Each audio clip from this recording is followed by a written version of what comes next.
no obstante, que nós estamos reunindo com diferentes stakeholders do departamento, nós haya também, nós encontrar, arriba nós lecionar, candidato de reto. E lá que nós chamamos problema para resolver. Então, nós querem que, ora tem problema, você tem que tratar de solucionar isso aqui, para você ter tranquilidade, e já não siga com a visão que todos os stakeholders para você ter exitoso.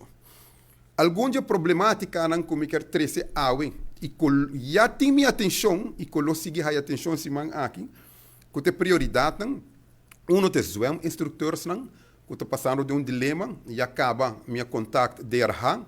Por certo, entre água e manhã nós lo haya o conselho final para que o DRH e lo me sinta back com o sindicato correspondiente, na representante e of quizás representante direto para fazer certo proposição e trata na tua maneira para o próximo pago de outra luna nós podemos aqui reglar de maneira que não está contente e não está satisfeito.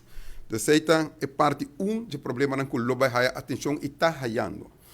E de dois, é o werksters de escola, nós vivemos aqui último luna.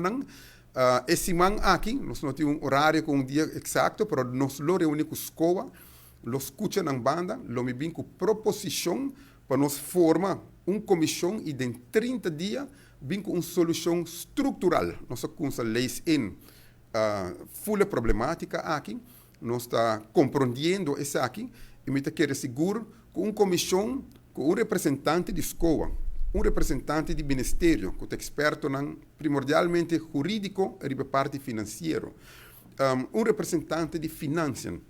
Nós lo por trazer um experto externo para formar uma comissão de 5, pedindo em 30 dias, repassar a lei, tem vonnis, tem lei, tem minister raad besluit, repassar isso aqui, mas bem com um conselho final, com uma maneira mais elegante, nós por bem com proposição que está sustentável também e assim take care de problema.